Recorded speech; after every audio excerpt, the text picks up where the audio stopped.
It's about ceramics, but it's not a kind of exhibition you'll ever see about ceramics ever again. It's wonderful. It's really a series of conversations across more than 1,000 years between people who have made vessels and people who have made sculpture, between China and people in the West, and amongst all of it, people working with this incredible, wonderful material of clay. So what you really have in this exhibition is a chance and opportunity to see this extraordinary echo across history of people who care and think about ceramics. So it's not a conventional exhibition. It's not art history.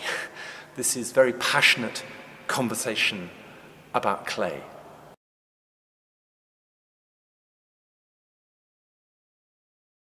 Knowledge is a difficult word because, as you say, we have this tendency to think that you only get knowledge by studying academically. But human beings acquire knowledge from the first day they were born through their bodies, through their touch, through all their senses. And to be a human being is to be alive to all this knowledge, to how we listen, to how we smell, to how we taste, and of course to how we touch. So those kinds of knowledge are ones that it's very important, particularly in this moment in history when we're very excited by the digital world, by the world which has no touch present within it, to remember that knowledge comes through our bodies, through our senses. And I think there's a real hunger for people to connect with all those kinds of knowledge again. So even though in this incredible exhibition we can't open up a vitrine and hand round the Miro pot or pick up the Weiwei, what we can do is to see hands working and bodies working. We can see that, and we can sort of feel it in our. When you look at some of this work, you shiver. It's extraordinary to see this work because it's real knowledge. A real human being has made this work, with real powerful creativity.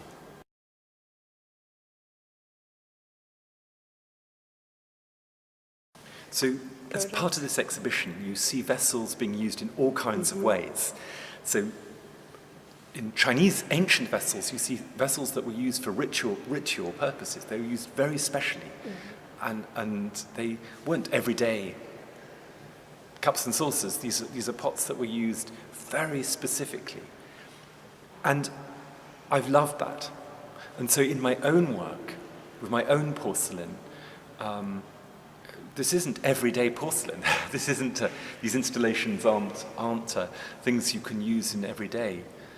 But I take that idea of ritual, that idea of porcelain as objects which are put together and put aside and looked at very carefully, and then make my groupings, my installations. So what you see in this exhibition is really, I use the word conversation. You see conversation, of course, between Ai Weiwei and these historical ceramics. You see conversations between Ai Weiwei and contemporary art and installation. And similarly, within my own work, you see me looking and thinking about this incredible history of porcelain and trying to find a new way of creating art from porcelain.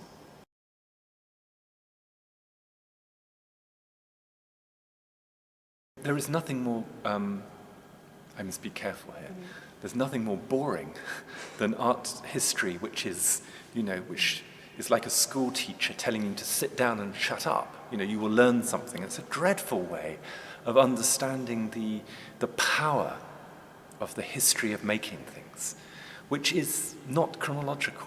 People talk, listen all the way across history, all the time, backwards and forwards, picking up ideas, putting them down, refreshing them. And so when I did that book, the pot book, I wanted that vigor, that aliveness to what pots can mean to come alive. So it's just alphabetical. what a crazy way of doing it, but it means you have one thing and then another, and my God, it's alive. And here, when you're in this space, where I'm sitting now, I see Fontana looking all the way across to Meissen, and I see Noguchi looking to China, and I see Ai Weiwei working radically with early Chinese pots, and all I'm seeing there is the endless rethinking of this material again and again and again throughout history. So chronology never works.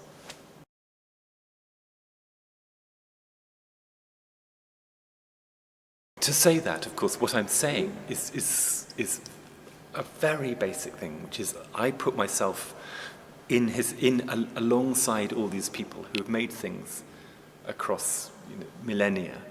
And what have we all done? What we've done is we've reached down and picked up a bit of the earth and made something. Now that's a very powerful, simple part of being a human being. It's what human beings have always done. It's the earliest statement about what it is to be a human being is to make something out of clay.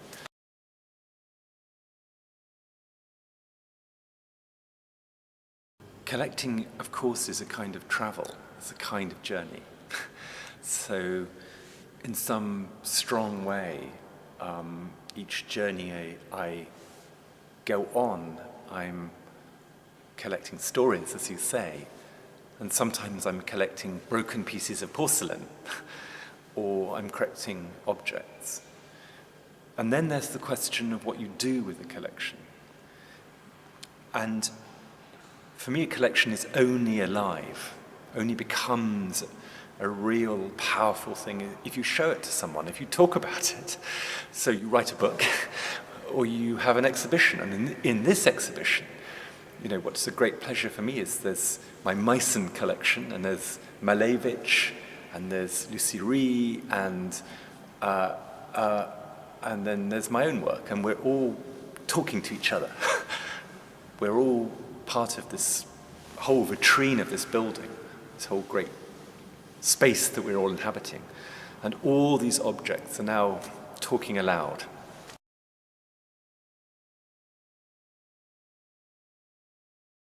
For me, there's obviously a very strong connection between writing, because I write books, and making, because I do this. It's not just because I use vitrines, where if you put with shelves, so that when I put my porcelain vessels on shelves, they begin to look like words or phrases or music. But there's a very stronger, earlier connection, which is that for me, vessels have a kind of sound to them, have a kind of weight to them, very much like words have for me. So when I'm trying to write, I'm trying to make something, I'm trying to make an installation really out of words. And when I'm creating a work like the works here, for me they're also words. This huge piece here in the exhibition, Kunst, which I made this year, it's just been shown in Berlin, is a conversation, again, another conversation with Walter Benjamin. And so it's a kind of response in porcelain to Walter Benjamin's texts. So is it text? Is it sculpture? I don't know. It's something.